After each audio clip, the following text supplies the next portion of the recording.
Y bien, ya estamos de vuelta acá en Economía al Día y como les había mencionado, tenemos con nosotros a Epifanio Vaca. Él es economista, investigador y también coordinador ejecutivo del Grupo Propuesta Ciudadana. ¿Qué tal? Buenos días, bienvenido al programa. Buenos días, Isaac. Como habíamos estado ya mencionando, pues tenemos que ustedes han publicado un informe titulado ¿Qué es lo que le dejó la minería al Perú? Y fue hace poco en realidad.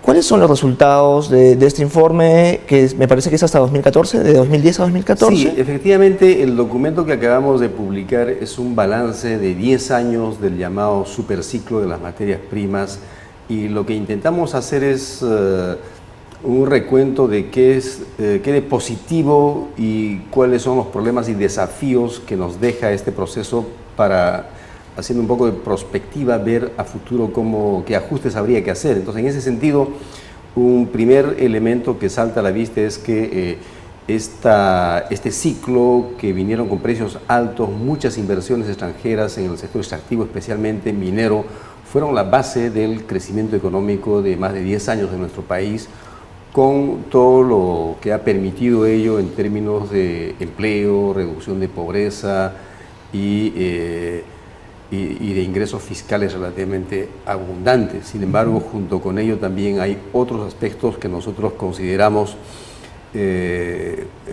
digamos que hay que discutir. Un resultado importante, un primer resultado allí es, comparando con otros países de América Latina, concluimos que en todo este ciclo la renta que obtuvo el Perú de la explotación de estos recursos, especialmente mineros, estuvo rezagado, digamos, o no fue del mismo nivel que el que obtuvieron otros países. ¿Por qué?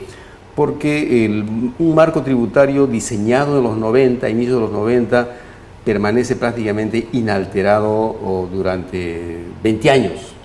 Y creo que pudieron haberse hecho ajustes en el camino de tal modo que el país se beneficie más de lo que hizo y tuviera una participación justa, digamos, de esta renta. Claro, ahora también hay que tener en cuenta que este periodo del cual se habla, que este periodo de bonanza, por así decirlo, que en parte también responde a los altos precios que se manejaron, ¿no?, en los mercados internacionales, ya ha llegado a su fin prácticamente, ¿no? Es decir, ya acabó este ciclo, como ustedes lo mencionan, me parece en alguna parte del informe, y en ese contexto, según lo que me acaba de explicar y lo que también se puede ver en el informe, no se han hecho las correcciones que se debían a nivel tal vez interno, o sea, a nivel del país, para poder aprovechar un poco mejor el aporte de la minería en sí. Y mi pregunta va en base a este contexto. ¿Es esta nueva etapa con precios más reducidos, más bajos, con mayores dificultades en general, un buen momento para comenzar a implementar estos cambios a nivel del sector minero? Y me gustaría también detallar los cambios que han mencionado, porque algunos de ellos van en contra tal vez de la política contracíclica que estuvo poniendo el MEF, y que más allá de si es buena o no es buena, mi pregunta va, ¿es conveniente hacer los cambios en este momento? Y si es que es así, ¿de qué manera? No, yo creo que pasado este periodo electoral, efectivamente habría que empezar a discutir esta situación, porque hay que señalarlo claramente, la situación actual no es la mejor, pero eso no quiere decir que las empresas no estén ganando. Están ganando, y bastante bien comparado con otros sectores. Lo que ocurre es que no están ganando las sumas de dinero o la rentabilidad tan alta que tuvieron en los años pasados.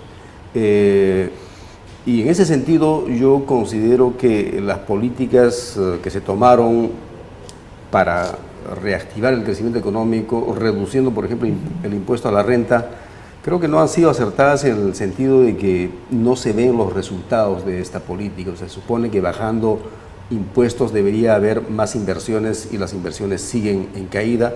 Y yo considero eso principalmente porque las razones de esta caída de las inversiones en el sector extractivo tienen motivaciones o causas estructurales en la economía mundial. Entonces, sí, yo creo que hay que empezar por lo menos a hacer un balance y un consenso nacional acerca de qué ganamos y cómo deberíamos enfrentar un próximo ciclo. Yo considero, como lo planteamos en el documento, de que el país debería apuntar a tener una estructura tributaria progresiva, en el sentido de que los ingresos tributarios estén basados principalmente en el impuesto a la renta y no en el impuesto indirecto como ocurre actualmente. Claro, pero antes de pasar a las soluciones y las medidas que se podrían tomar, ¿no? Que digamos sería la parte final, quizá podríamos hablar primero de los problemas que se han llegado a identificar en el documento. Me parece que también la canon dependencia, como lo llaman ustedes, y que también, bueno, es un término que ya se maneja, es un problema más que se debe mencionar, ¿no? Es decir, esta dependencia que tienen las regiones, los gobiernos regionales y municipales del canon, y que muchas veces se aprovecha mal o no se aprovecha del todo. ¿Cómo consideran ustedes que debe mejorar la gestión del uso de los recursos del canon? El otro resultado efectivamente señala que esta renta, que aun cuando no se obtuvo lo que se pudo obtener, fue significativo, digamos, permitió ingresos fiscales muy grandes y a través de la ley del canon permitió que muchas regiones recibieran recursos relativamente abundantes. Y ahí hay dos cosas a señalar. La primera es que el esquema de distribución del canon, si bien fue adecuado al inicio, con el aumento tan grande de estos recursos se hizo insostenible, reventó este esquema y ni desde el Congreso ni desde el Ejecutivo hubo la fuerza ni la voluntad para corregirlo, y eso se mantiene tal cual hasta ahora. Entonces, estos abundantes ingresos terminaron generando inequidades y convirtiéndose en realidad en un factor más de conflictividad social. Y luego el otro resultado es que estos abundantes recursos que llegan a varias regiones, mirando en retrospectiva, creo que no se han utilizado de manera óptima, de manera adecuada, por múltiples razones. Este dinero abundante llega con gobiernos regionales y municipalidades con una capacidad administrativa y de gestión débil. La descentralización en ese sentido no cumplió con el objetivo de tener, al mismo tiempo de que transfería competencias y funciones, de dotarlos de capacidades para que puedan gestionar bien estos recursos. Eso no ocurrió. Entonces la repartición del canon, desde su propuesta, debería ser de forma equitativa y no diferenciada como se está dando.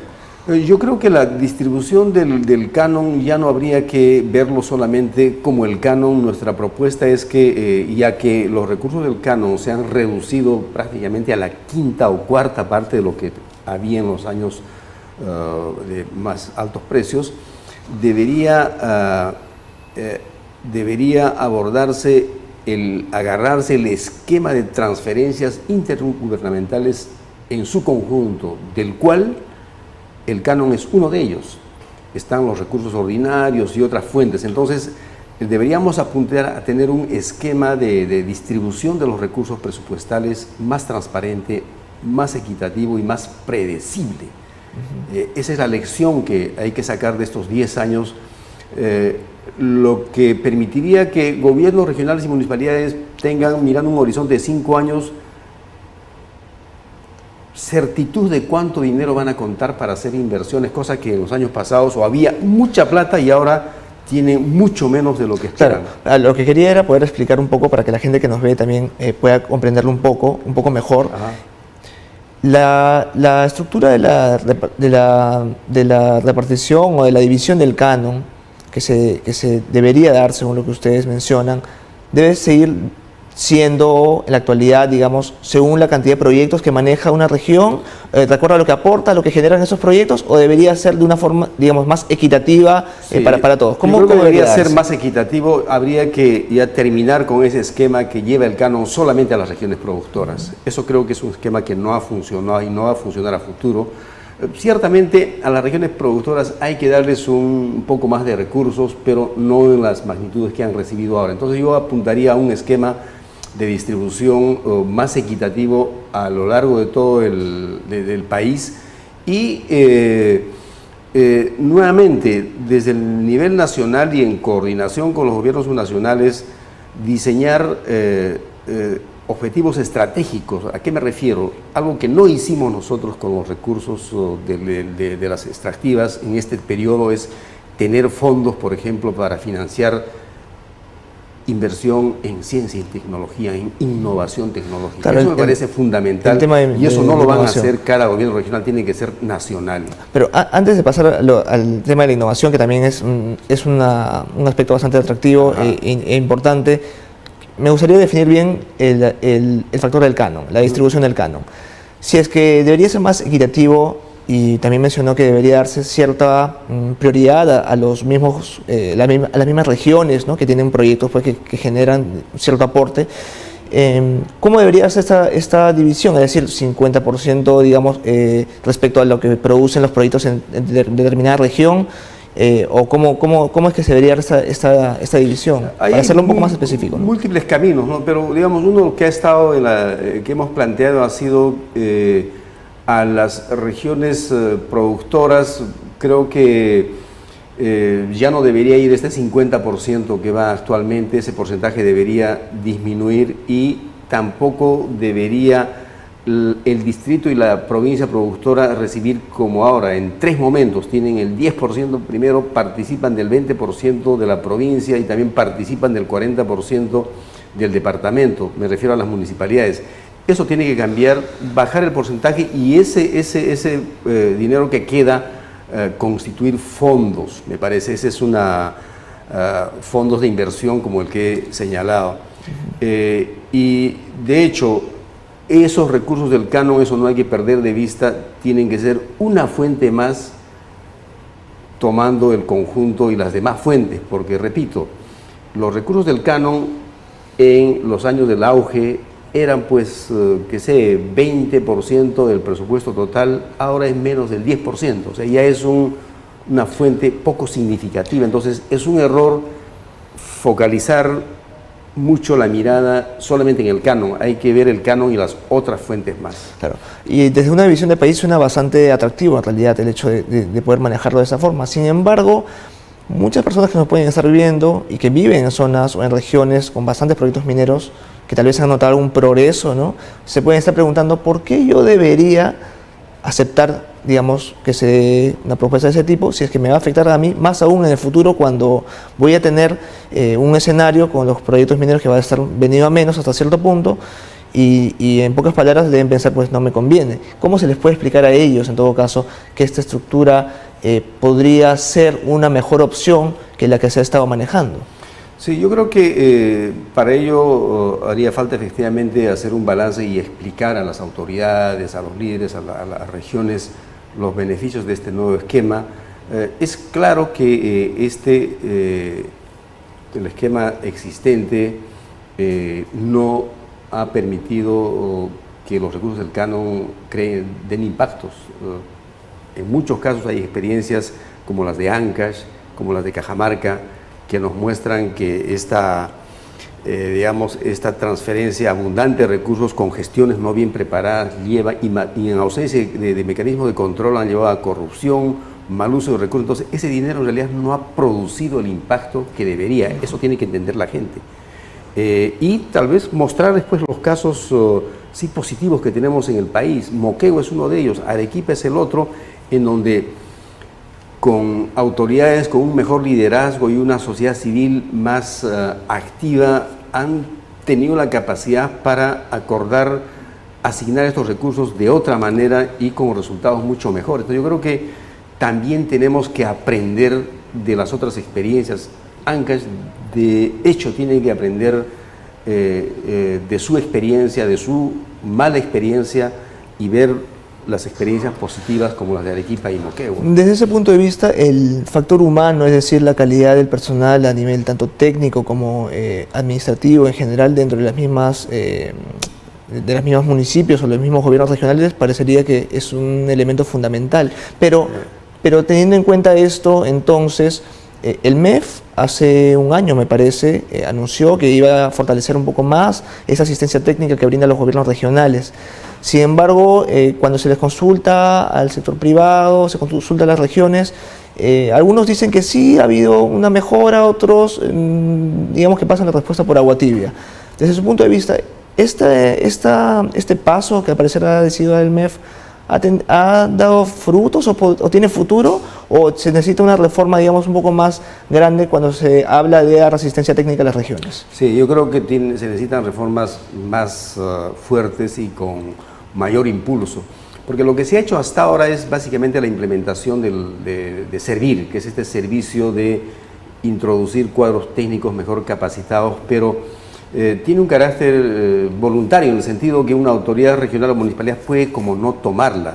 Yo creo que las transferencias de recursos del nivel central para fortalecimiento de capacidades tienen que estar condicionado a resultados y a la contratación de personal debidamente calificado por Servir y en una magnitud mucho más grande, de tal modo que cada gobierno regional cuente con un staff de una veintena de buenos gerentes que le aseguren una buena gestión a esa institución y de ese modo aislar la tentación política de utilizar estos recursos por los gobernantes que ingresan, de contratar con ese dinero a sus amigos o a personas que no reúnen con las calificaciones. Eso ha ocurrido, no en todos, en muchos casos. Entonces, ahí hace falta una decisión más fuerte, con más recursos y de manera más decidida. Yo ahora quiero tocar un tema que va, por otra parte, no tiene casi nada que ver con el tema del canon en sí, y que es prácticamente algo que siempre lo reclama el sector privado, especialmente hacia el gobierno, claro está, que se trata de los trámites administrativos y los procesos en general para poder sacar adelante los proyectos, ¿no? Lo que ellos llaman como tramitología, ¿no? Que es una palabra que abunda bastante en el último año. El sector privado pide esto. Por parte del gobierno hay obviamente un proceso burocrático y dentro de sí también están las necesidades de las comunidades, de la población que vive cerca de estos proyectos.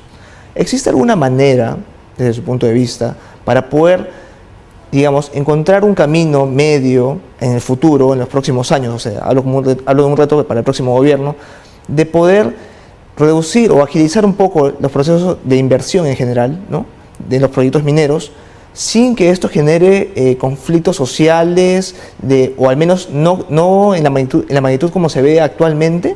¿Es posible hallar un camino?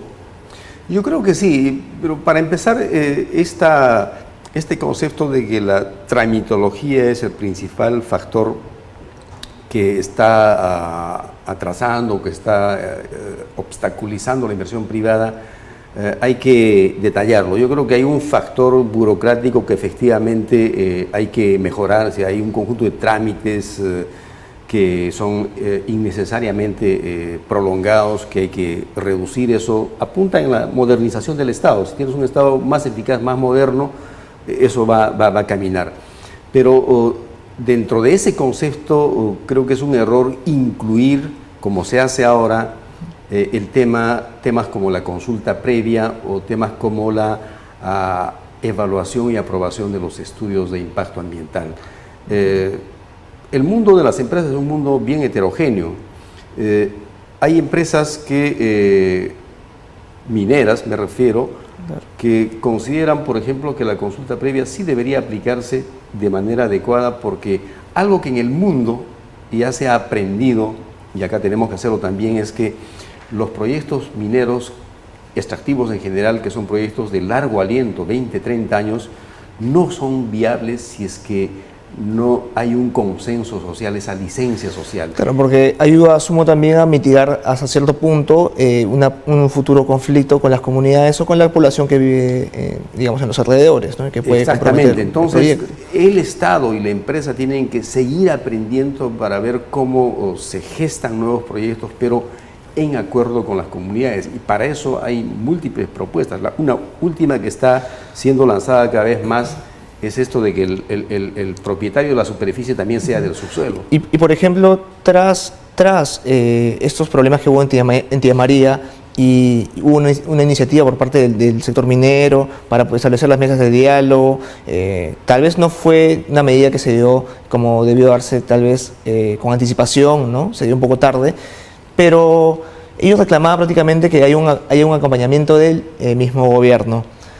¿Consideran que este es un primer paso que podría rendir frutos? Sí, ciertamente. O sea, yo creo que para sacar adelante un proyecto de esa magnitud, tipo Tía María, tipo Las Bambas, hace falta la acción conjunta del Estado y las empresas. El Estado tiene que estar con las inversiones que le corresponde, haciendo su trabajo, y las empresas por su lado. Tía María creo que es el ejemplo de cómo no se debe actuar. El Estado estuvo ausente, hay un proyecto de irrigación que está esperando 50 años. Pero hubo mal manejo. ¿No? Y no se hizo. Y desde el lado de la empresa también se han cometido muchos errores que ya se conocen. Las Bambas, por el contrario, es un proyecto que ha estado en general bien manejado. Ha habido un error que produjo los conflictos de hace poco, pero de esas situaciones hay que aprender justamente para enfrentar de mejor manera a futuro estas situaciones. Bien, y ahora ya llegando a la etapa final de esta entrevista, de esta conversación, para 2016 en adelante, es decir, para todo el próximo periodo de gobierno, se prevé que la inversión minera, también el desarrollo y el rendimiento del sector minero no se va a igualar a lo que se ha visto en los últimos 5 o 7, 8 años, incluso 10 años deberíamos decir. Entonces, teniendo en cuenta que se encuentra esta etapa, que va a ser una etapa bastante difícil para el país, y especialmente para el sector, ¿cuáles van a ser los retos del próximo gobierno que se van a tener que enfrentar de una u otra manera? ¿Cuáles consideran que usted que va a hacer? Yo creo que el reto mayor es cómo el Perú retoma la senda del crecimiento con tasas que ya no serán de 6-7%, pero si nos ubicamos encima del 3% estaría bien, y para ello ciertamente las inversiones extractivas van a jugar un rol, y creo que hay que, en los próximos 5 años ya no hay grandes proyectos nuevos que van a entrar a producción. Entonces hay que ver cómo los existentes, que no son pocos, trabajen pues a un ritmo constante con, digamos, un clima de menor conflictividad, y para eso, repito, hace falta una acción del gobierno y de la empresa conjuntamente. Y el reto más grande creo que viene por cuáles políticas toma el gobierno para lo que en el Plan Nacional de Diversificación Productiva se dice, cuáles son esos nuevos motores del crecimiento que debería tener nuestra economía, habida cuenta que en los próximos 10 años el sector extractivo, ni minero ni petrolero, no van a tener el desempeño que tuvieron años anteriores. Esto además del manejo también del canon, ¿no? El manejo más eficiente del canon, asumo. Ciertamente, hay que mejorar la gestión pública en general, el canon allí dentro, y digamos, estos otros sectores, Isaac, no hay que inventarlos. Están presentes en nuestra economía. En los últimos 10 años hemos tenido un despegue extraordinario de la agroexportación. Eso tiene que continuar. Hemos tenido un desempeño muy bueno del turismo, que es un sector inexplotado y que debería crecer más en el territorio nacional. La industria textil, por ejemplo, Gamarra es un buen ejemplo de que con un estado un poco más activo puedes tener ahí evitar que este ejemplo de emprendedurismo no se caiga como lo está haciendo ahora. Entonces, hay efectivamente sectores con los cuales que ya están caminando, ya tienen su dinamismo, darles más fuerza y más impulso. Pero hay intentos, y digamos que hay oportunidades que son claras y que necesitan de un impulso, de un empuje. Como ustedes han podido ya escuchar, pues esta es parte, han sido algunas propuestas para lo que es el sector minero, a futuro claro está, y también una mirada hasta cierto punto crítica sobre lo que se ha hecho y lo que no se ha hecho también en los últimos años en lo que respecta a la actividad extractiva, a la actividad minera. Epifanio Vaca también nos ha comentado que prácticamente los retos que se tiene para el próximo gobierno, pues como ustedes han podido ver, escuchar, tenemos el plan de diversificación productiva que necesita ser impulsado para obviamente generar más motores que impulsen la economía del país y no depender solamente de las actividades extractivas.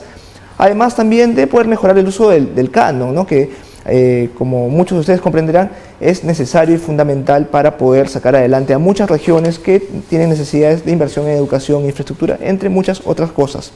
Ya veremos cuáles son los resultados de acá a unos años y esperemos que por el bien del país las autoridades tomen las decisiones pertinentes. Vamos a una pausa y ya volvemos.